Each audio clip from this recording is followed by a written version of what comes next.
En este video les voy a explicar en qué consiste el inter criminis, ¿ok? Al cual también se le puede llamar o se le conoce como las fases de la realización del delito o el camino que se lleva a cabo para cometer un delito. Todo esto explicado desde el punto de vista penal, ¿ok? Cuando una persona comete un delito, es decir, cuando ejecuta un delito, supongamos un homicidio. Cuando la persona realiza un homicidio, priva de la vida a una persona, antes de cometerlo hay un proceso para llegar a esta acción. Entonces, el primer momento o la primera instancia parte en el momento en el que el sujeto le surge la idea en su cabeza de querer realizar un delito o un crimen. Entonces, desde el momento que a la persona o al sujeto le surge la idea de cometer un delito hasta el momento en que lo lleva a cabo o lo ejecuta, a todo este procedimiento se le llama intercriminis, ¿ok? El intercriminis está conformado por dos etapas o fases. La primera fase se llama fase interna y la segunda se llama fase externa. Ambas fases están conformadas por diferentes momentos, los cuales vamos a explicar en este video, ¿ok? La fase interna se refiere al conjunto de actos voluntarios del fuero interno de una persona, los cuales no son punibles. Esto quiere decir que esta fase está conformada únicamente por las ideas que el futuro delincuente tiene en su cabeza, pero que no las lleva a cabo, ¿ok? Y como son ideas, es por eso que se le llama fuero interno de la persona, porque únicamente están dentro de su cabeza, únicamente son ideas, pues las cuales no son punibles o no se pueden castigar por el derecho penal o el código penal, ¿ok?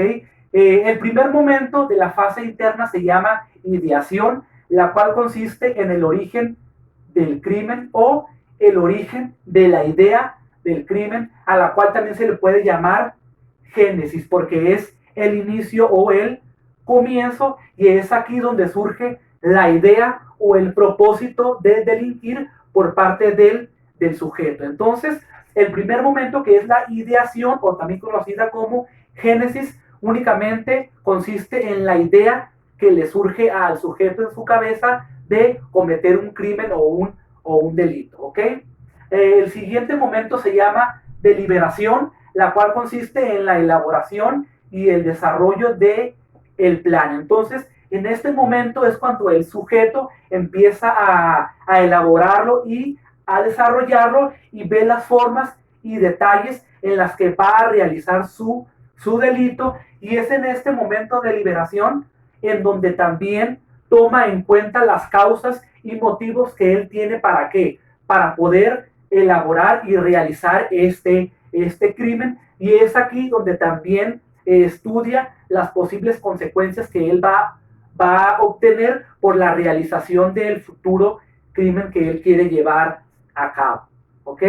El tercer momento se llama decisión, y aquí es donde el sujeto decide poner en práctica el plan que había estado desarrollando o elaborando. Entonces, este momento es en el que el sujeto decide realizar el ilícito penal, o más bien el futuro ilícito penal, ¿ok? Entonces podríamos decir que en este momento es cuando el sujeto decide en qué momento él lo va a poner en práctica. No es que lo va a ejecutar en ese mismo momento, sino que aquí decide en qué momento lo va a llevar a la práctica, basándose más que nada en los motivos que él tiene para realizar dicho crimen, o más bien futuro crimen, ¿ok?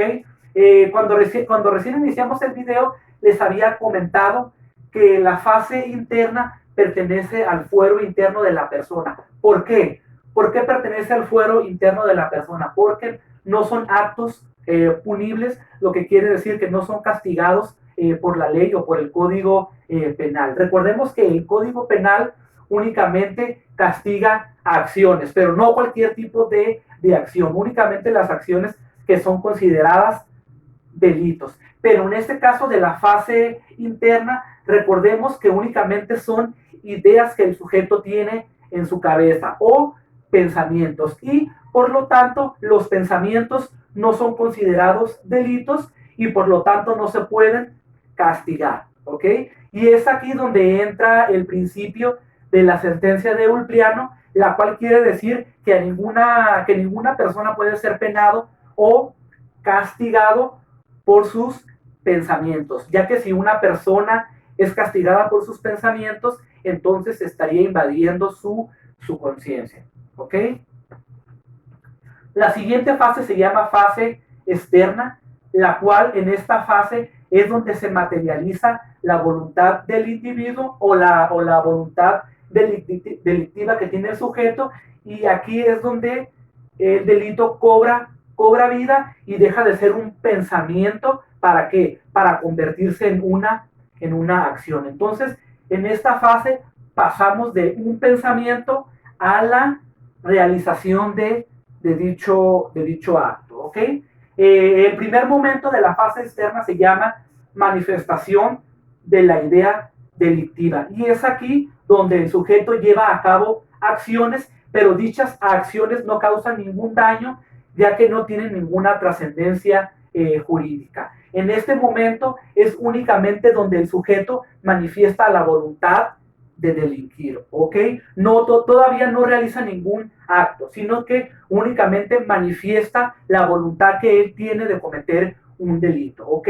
Pero como únicamente es manifestar la voluntad, todavía no comete ninguna acción o ningún delito, y por lo tanto, pues todavía no se le puede castigar, ya que él no ha realizado ninguna acción, mucho menos un delito, ¿ok?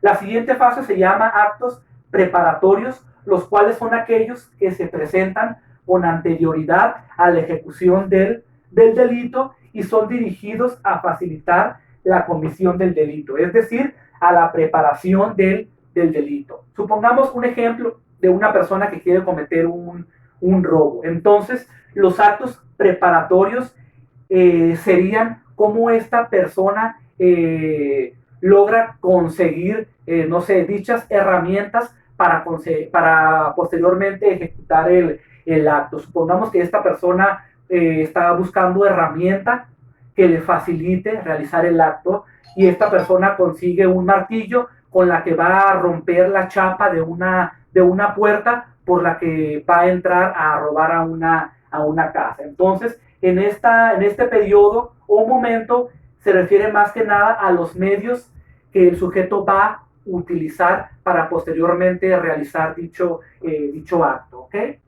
La siguiente fase se llama actos de ejecución, que son aquellos por los cuales el sujeto comienza la ejecución del delito. Entonces, en esta etapa es cuando el sujeto empieza ya a ejecutar su plan que tenía, ya sea que lo realice totalmente o parcialmente. Un ejemplo sería una persona que tiene la idea o tenía la idea de cometer un homicidio. ¿Cuál es la idea de un homicidio? Pues privar de la vida a otra. Entonces sería un delito totalmente cuando el sujeto logra su idea, ¿no? Que es privar de la vida a una persona, pero puede que no lo logre, que únicamente lo inicie y le cause lesiones a una persona, no logrando su idea de privarlo de la vida. Entonces, aquí sería parcialmente, pero ya sea parcial o totalmente,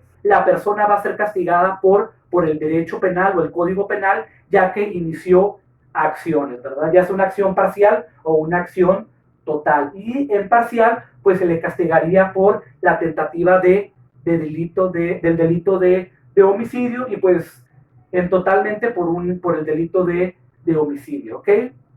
La siguiente y último momento es la consumación del delito, la cual es la última etapa del intercriminis, ya que en este momento es cuando el delito reúne todos los elementos del delito, ¿ok?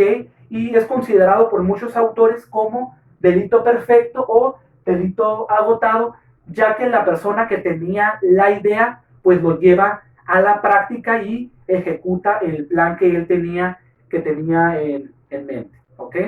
Gracias.